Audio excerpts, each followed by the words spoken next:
Thanks, Bruce. Appreciate it. Okay, that was just a warning. Anybody asks really stupid fucking questions, that's what's happening. Okay? So, okay, what we're going to do is we're going to go down the line real quick here and give a quick introduction of everybody. I'm Jim Christie. I'm with the Defense Cyber Crime Center, and turn it over to you guys. My name is Tim Kasib. I run a forensics lab for the FBI. I've been with the FBI 12 years, and the government doing forensics for about 18 years. I'm Bob Hopper. I'm with the National White Collar Crime Center. We teach state and local law enforcement pretty much everything they need to know about computer forensics. I'm Tony Sager with the National Security Agency. I'm the Chief of Vulnerability Analysis and Operations for the Defensive Mission at NSA. My name is Barry Grundy. I'm a special agent with the NASA Computer Crimes Division. We primarily conduct intrusion investigations, and no, we are not air marshals for the space shuttle.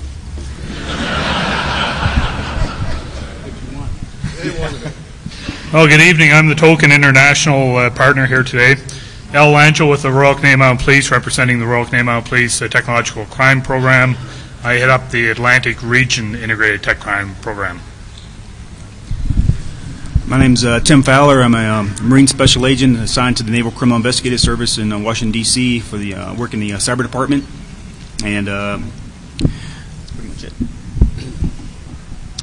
My name is Andrew Freed. I'm a Senior Special Agent with the Treasury Department, primarily dealing with the network intrusion and other issues with the Internal Revenue Service. I'm Keith Rhodes, Chief Technologist of the GAO. We test the security of the executive branch on behalf of the legislative branch, and they haven't stopped us yet.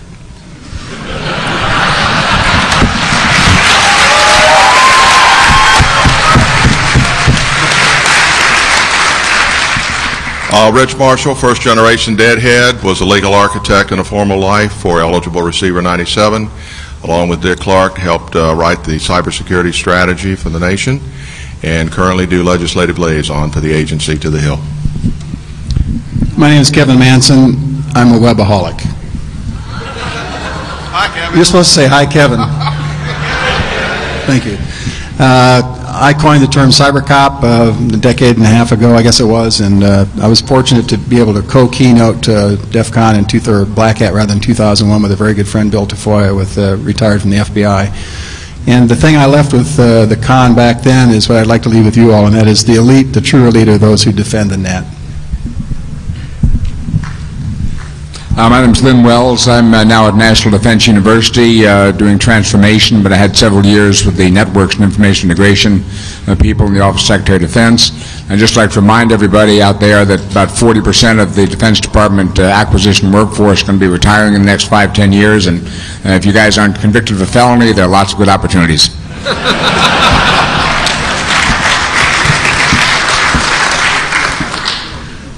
Hi, my name is Jim Finch, and I am the Assistant Director for the FBI Cyber Division.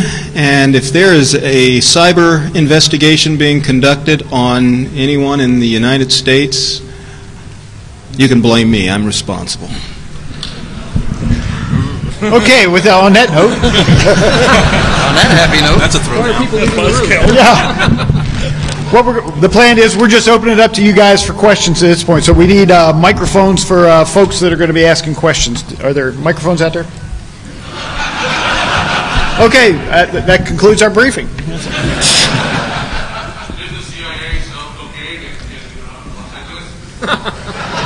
C. Okay, stand up and yell real loud.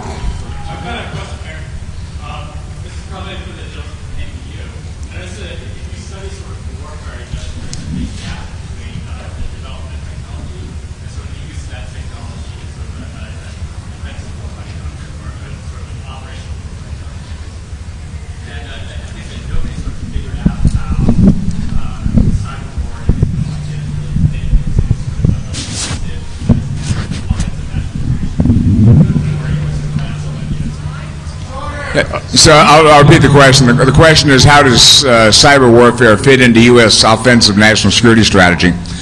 There actually was a major study that was chartered out of the Defense Quadrennial Defense Review last year, QDR 2006, that looked at developing theory of cyber power and space power. with the kind of point of getting to those sorts of issues. So that is underway. It is being done, not yet finished, but watch this space, and I would expect within about a year we'll have that ready.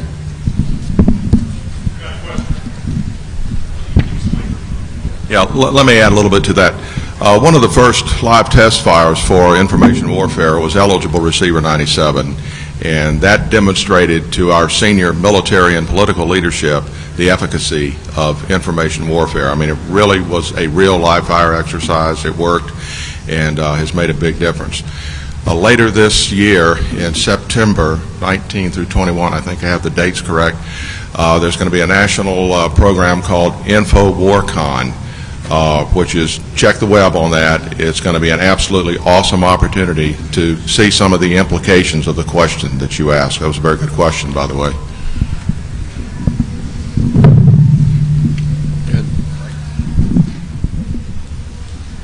I'm actually interested in the GAO's activities regarding testing of their sister agencies and departments.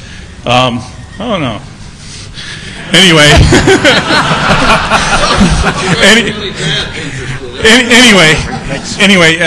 as somebody who does penetration testing for my organization, I'm interested in your methodologies, how you're working with your sister organizations, and also, what you're doing in terms of relationship building with those agencies, so they don't see you as coming in as being, the outsider, intruding on their workspace.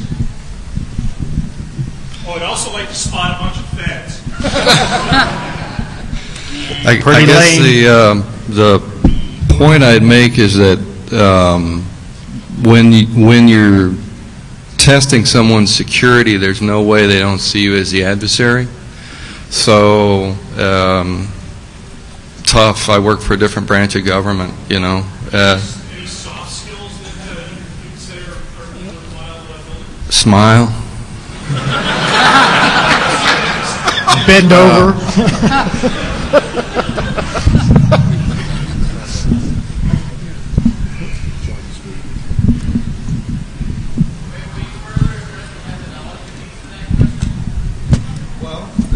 Microphone. Methodology is pretty straightforward. You know, you imitate the outside and you imitate the inside, and you know, crunchy on the outside, soft in the middle. I mean, how complicated do you want to get? People think Nmap is, you know, just a tool for mapping a network. It's really nice for collecting information, you know, and then it gives you the pointers to where you need to go. People go wireless, screw them. You know, people don't go wireless, screw them. People use Microsoft, screw them. People use Linux, screw them. People use Apple, screw them. You know, they're not prepared. I'm seeing a trend here. Well, there's, you know, I thought I was there.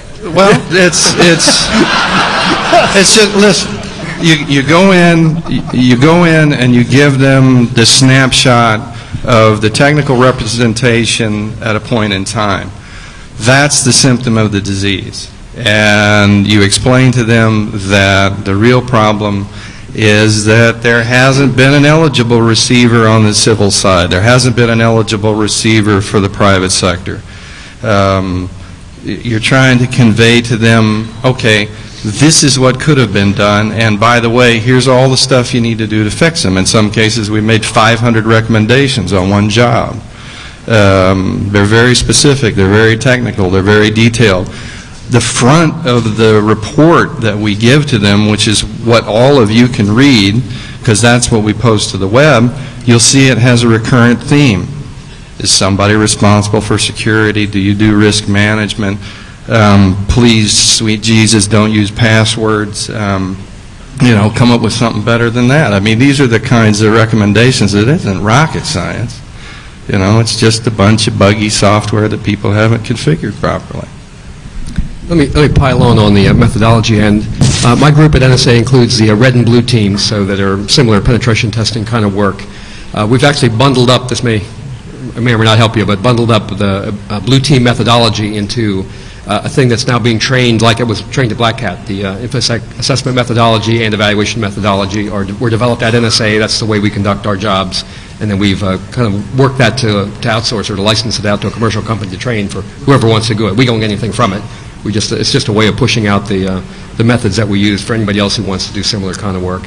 And then we do, the same kind of technical work. We also, our blue team spends a lot of time, it's more than giving folks recommendations, right? It's helping them walk through analysis of their configurations of all the components and how do I put things in place. It's not simple fixes. It's training people and doing a lot of things if you're going to solve these problems, after penetration testing. Thanks. I have a two-part question for the NASA representative. First, I know you guys aren't a consistent target for a lot of attacks. Recently, you were a few years ago. And my second, so do you take kind of a holistic approach to a lot of that? And my second part to the question is, sir, are you drunk right now?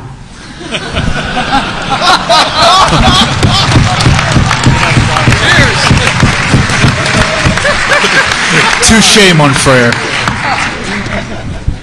In response to your first question, I'm actually, honestly, just a cop. One of the things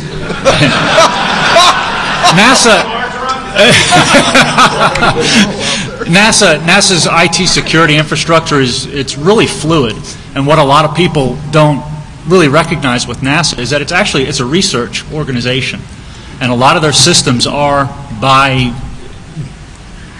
definition open. They're a research organization. They have to share data. When you start sharing data, you're leaving yourself open to attack.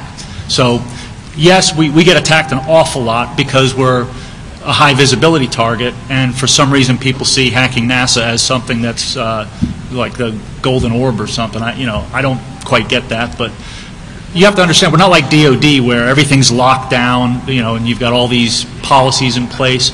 We get a lot of PhDs that security is pretty low on their list of things they've got to do. So that's something that we deal with. I don't really do IT security. I do the aftermath of bad IT security. So hopefully that answers. Yeah, Will. That's not mine.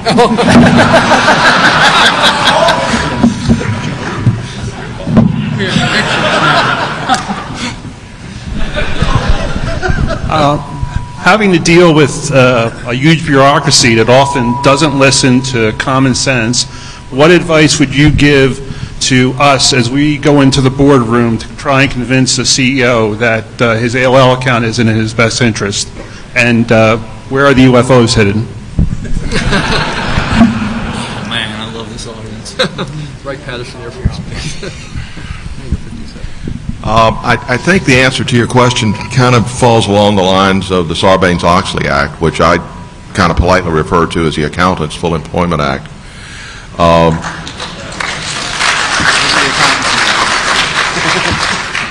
I take it you're accountants?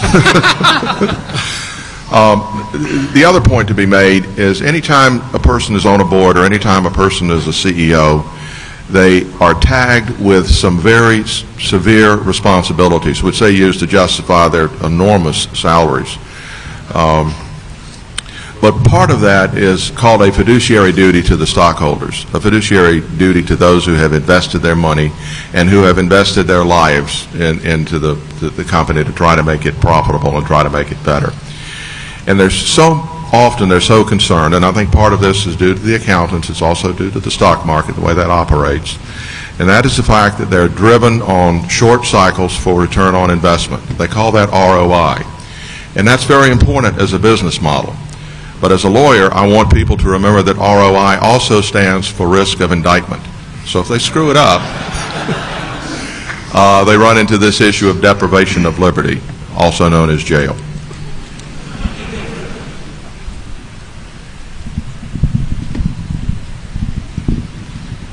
I'd like to get your opinion on how you think the legal system is keeping up with all of the new technology issues that's coming up. Because depending on who you talk to, we're either keeping up with them or we're way behind in terms of where the legal system is. And having worked in a law office for some time, I've experienced that we're really far behind. And I just want to know, like, what, because you guys are out on the, to use the cliche, out on the front lines. And our mission on this panel is to bring the legal community into the 20th century. You know, the 20th century would be great if we can just get them that far. I'll take a crack at that. There are components within the Department of Justice that are not only training federal investigators, but are also training prosecutors. I've been involved in training prosecutors. I'm with Homeland Security at the Federal Law Enforcement Training Center, and by the way, I should add, there were no tax dollars that were injured in my travel to Las Vegas. I'm here in my own personal expense, but we've been training prosecutors, and the final frontier, quite frankly, in the justice system is training the judiciary. And that is even being done by the Computer Crime and Intellectual Property section in the Department of Justice. And there's an old saying in the legal profession, you know, what do you call a person who has graduated last in their law school class? The answer is, Your Honor. I can take shots at the judiciary. I used to be a judge. But that's a very, very good question. It's something that, quite frankly, we base our decisions in the justice system on what's called stare decisis, which means the precedent stands. And yet we are trying to analogize into a realm that is totally different than what the legal systems had to deal with in the past. So there's going to be some truth found between the prosecuting community and the defense community. We have an adversarial system of justice. Some have an inquisitorial system. But that's a very interesting question. I appreciate the fact that it was asked. Thanks. I'd like to broaden the question a little bit. I don't think that there's a forum in the United States, whether it's legal or political or ethical or philosophical, to address the issues that science in whole is teeing up for this country. And whether it's biotechnology or whether it's information technology or whether it's nanotech or cognitive sciences, there are a whole raft of issues out there that are going to be affecting our lives, liberties, and pursuit of happiness before we know it. And there's no way to even engage that in the political system. So as you go back to your representatives and you go back to your to the presidential debates, whatever, you know a lot of things that most people in the American public don't know, and get those into the debate, get those into the question, because without having it, we're going to be, you know, as you say, always behind the power curve. Let me kind of give a holistic observation on your question. Part of the problem is that the legislature, whether it's state or at the federal level, and I work at both, is the fact that they only are in a position to react to the immediacy of a problem, to just a very small part of it rather than a large part of it. Let me give you a couple of examples to help illustrate what I'm talking about. Many members in Congress are very sensitive to their constituent concerns. The constituent concerns in a cybersecurity arena tend to revolve around a couple of issues. Protection of personal privacy, privacy issues, and identity theft. Those are hot button issues. And so members of Congress, and also at the state and local level, are going to focus on those issues. But they're going to be short-term solutions to just a part of the problem. And part of your responsibility and part of our responsibility as well, is to help educate those members in a legislative environment that it's not a small problem, it is a big problem, and it needs to be worked together, not just piecemeal. There are some attempts, and here's how it plays out in the business world. There was a big concern about the loss of personal data with companies that aggregated your personal data. And when that was lost, that would result in identity theft. So California was a leading state that said, all right, any financial institution that abuses or loses personal information of someone who does business with that banking institution, that financial institution, has to report that loss to the affected individual, even if that individual does not live in California. Now that is quite a burden on the financial services community. They complained about it, but it won a tremendous amount of public acceptance to the point where I think there are 27 states that have their own version of that, which means companies who are doing, I mean, banks do business all over the United States. So they have to comply with 27 variations of a theme. So you need national level legislation on that point. And it's not just at the national level you have to think about. Our world is net connected. So the European privacy laws, the European Privacy Directive has tremendous impact on our lives here in the United States.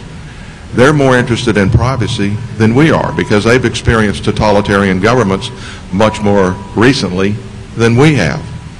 So those are some big issues that need to be addressed. You can't do it piecemeal. It's got to be done in a big way, and you're in a position to help influence the outcome. Don't just complain about the system. Make a change in the system. The time is now. The challenge is yours.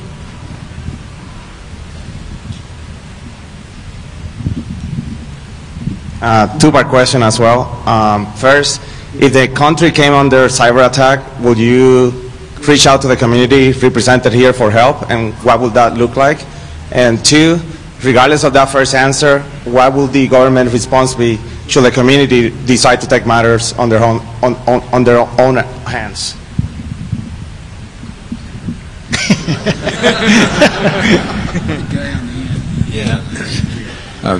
I can't answer the second one. The first one, it seems to me that if we were under serious cyber attack, the nation would be foolish not to take advantage of the skill sets that are here in this community.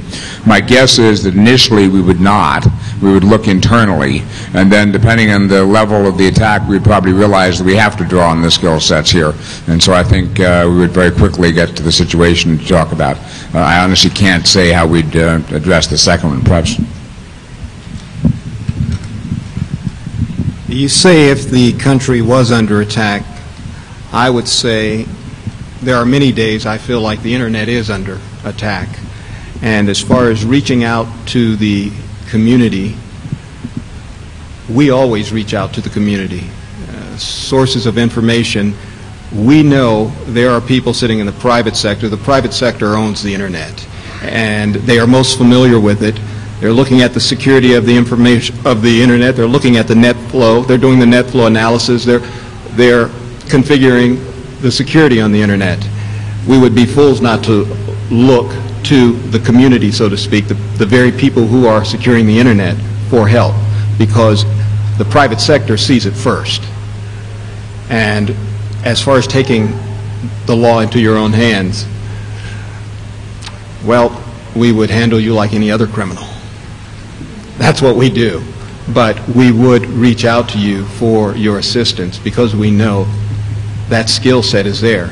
Even though I have it on my staff, there are a lot more of you than there are of us. So we don't have to be under attack to reach out to you. We need your help. So I'm constantly looking for talent. And believe it or not, I do get a lot of takers, but then again, I could always use more because, as you know, the internet, it's growing, and the maturity of the internet continues. So the skill set of the bad guys continues to get better.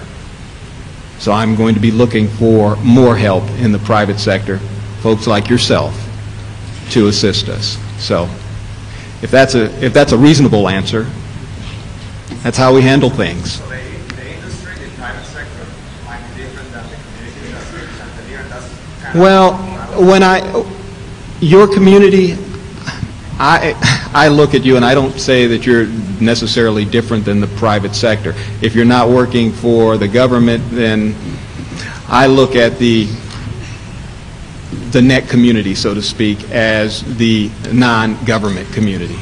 I'm looking in various areas, whether it's a security company, whether it's a group doing nothing but compromising networks.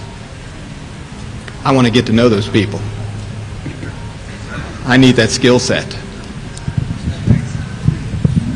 I would just reiterate that point, that I think most of us here on the panel have spent our lives in public service. We found it a worthwhile and rewarding profession.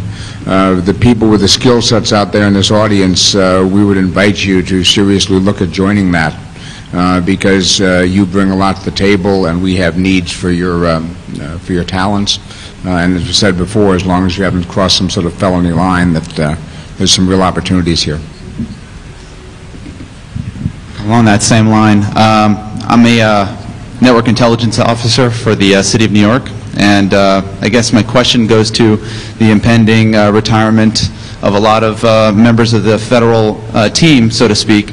So my question is recruitment and I guess I would say recruitment mostly, and then retention secondly, which is probably more important. How can we possibly compete on the federal level with the private sector? I mean, trying to get someone in for $40K a year when they can go to the private sector for $120. How are we going to change that? How can we, because to get the best and brightest, I mean, you all are the best and brightest, but you're certainly probably not paid as well as you probably could be in the private sector. How can we change that? How can we either get our congressmen and senators to realize this, that we can really retain the quality of people within our organizations?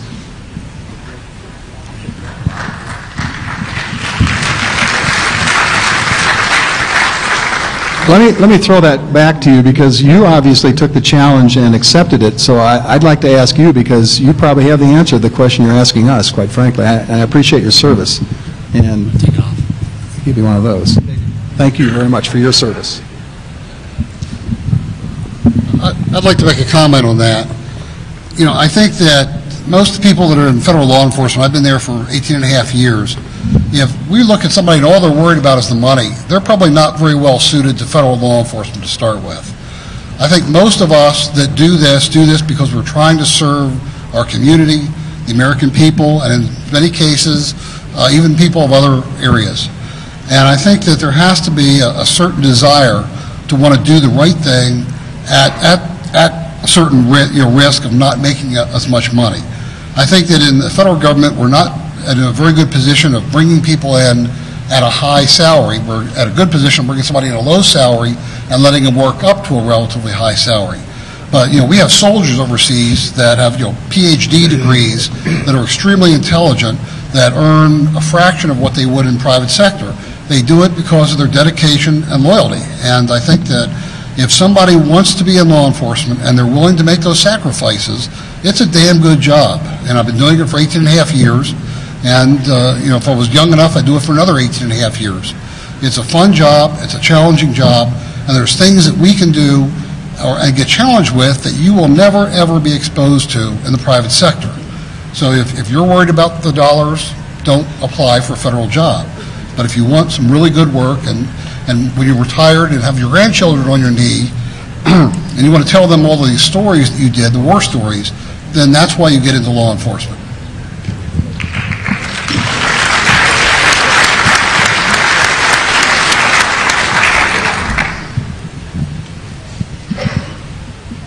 This gentleman touched on my question about 3 questions ago. With more programs coming to light with the NSA, with IRS, and even the FBI, your massive data aggregations, how high on the grand scheme of priorities does security of information fall? And what are you doing, or not in detail, of course, but what are you doing to at least convince we the people that we can trust our government with that kind of personal information? Let me take kind of a philosophical stab at an answer to your question.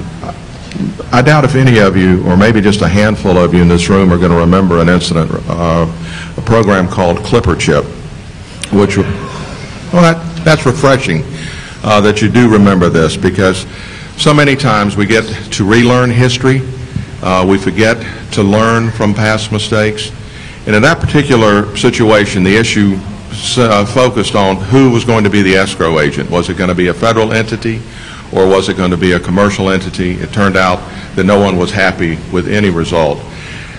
What I found very fascinating during the national debate that arose as a result of ClipperChip was that in spite of the fact of constitutional amendments that protected the privacy of U.S. citizens against encroachment of the government, the public at large seemed to be more willing to let their privacy be protected by private companies, where you had little, if any, legal recourse when the information was lost, and very little concern about the fact that those companies might go bankrupt, as many of them did, and their data was lost. And I found it just philosophically fascinating that people trusted private industry more than the government to protect their personal information. I'm not sure that answers your question completely, but it kind of gives you a thought piece to work with. Another thing many people unfortunately are not aware of is the Fourth Amendment does not protect you against industry. It only protects you against government intrusions. unreasonable intrusions. So that's something to keep in mind. And one of the things I do at the Federal Law Enforcement Training Center is I teach cops how to obey the law while they enforce it. It's very important because federal law enforcement agents have a very long reach, and they can reach into people's privacy very, very easily in many, many ways. But I remind my students, I also tell them that if you don't like the Fourth Amendment, then I can tell you where you can get a job where you do never have to worry about these so-called technicalities about following the Fourth Amendment. You can go to work right now in North Korea, Cuba. They call them police states. So it's very, very important to remember that the Fourth Amendment is the bulwark, and we train the agents that way, and sometimes they make mistakes, but when they do, we've had agents who have paid the same price that other people who violate individual civil rights pay. It's also worth, along the same vein, European privacy laws were alluded to earlier. I think by and large in Europe there's a much greater suspicion of industry than there is of government.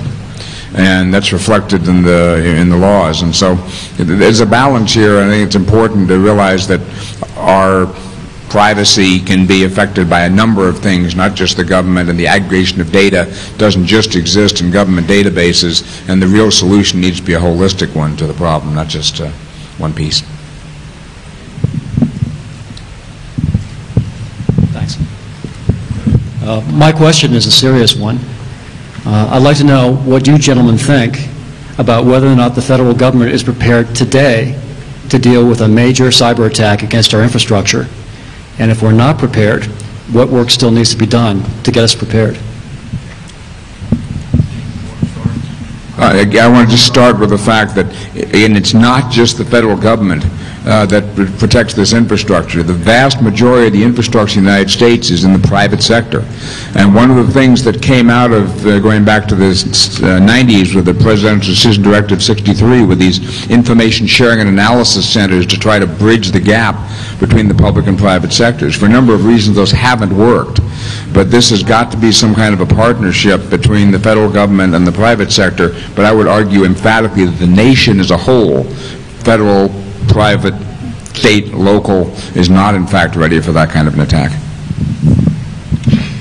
I'll echo every point he made, and I'm going to give you a couple of graphic examples. Many years ago, the threat was kinetic, heat, blast, and fragmentation. You could see missiles coming over the horizon, and you crawled under your desk and protected yourself. And you knew, duck and cover. I mean, when I was a kid, which in my mind was not that long ago, so some people think was still the case. Was that at Gettysburg? Cold winter in Valley Forge, was it? No, it was Antietam. Yeah, I think it was during the War of Northern Aggression, but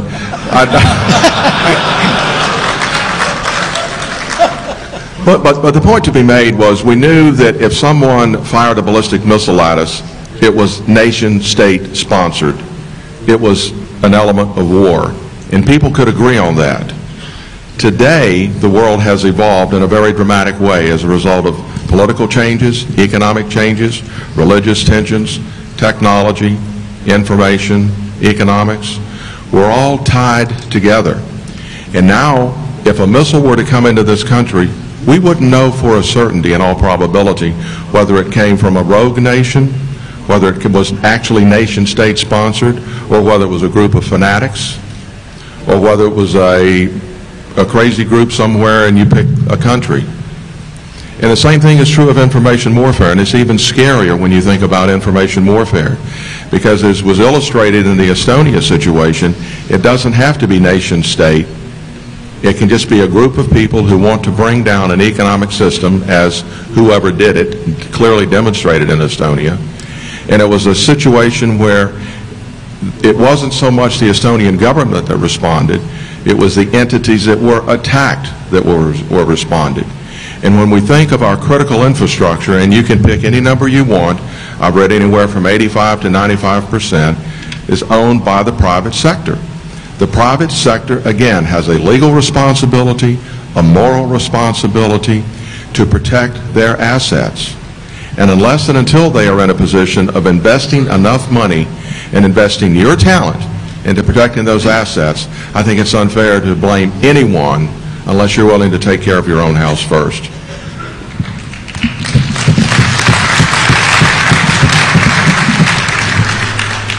It's interesting you asked that question because the number one priority within the cyber division of the FBI would be computer intrusions, but the intrusions where most of my resources are dedicated are those intrusions with a counterterrorism nexus or those intrusions with a counterintelligence nexus.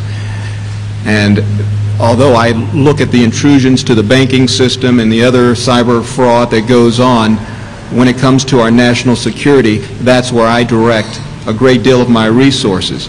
So when I look at a major cyber attack, I'm certainly not looking at it from, I don't expect this attack to emanate from within. And so I have a concern, as that same concern you have, whether the United States government is prepared to address a cyber attack. But based on what I've seen in terms of the private sector stepping up to assist the government, and whether their reason for stepping up is profit motivated or not, I am still seeing the private sector step up to assist, even in those instances where national security is involved, because it is a, what should I say, a flat world now in terms of connectivity. And most of the countries in the U.S. have subsidiaries in other countries, and they want to see us succeed because they want to continue to do business. So I don't think we have to worry about a, quote, cyber attack taking place right now, one that we can't deal with because of the economic ramifications associated with that. It won't just affect the United States, it will affect many other countries. But are we prepared to deal with one? It depends on what part of the U.S. infrastructure that attack actually hit. Unfortunately, we're out of time. I have two quick announcements. First is Hacker Jeopardy tonight at 10 o'clock. Special Agent Tim Fowler, NCIS, is leading our Fed Up team. And so come out and support your federal government. And tomorrow, several of the feds have agreed to sit in the dunk tank for the National Center for Missing and Exploited Children. So.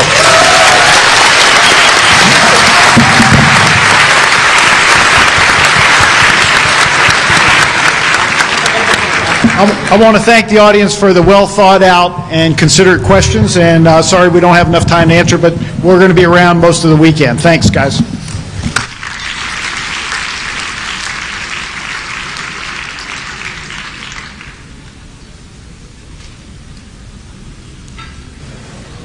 One more quick, on behalf, since I'm the rookie here, I was asked to thank all of you for allowing us into your house this weekend. We've had a great time.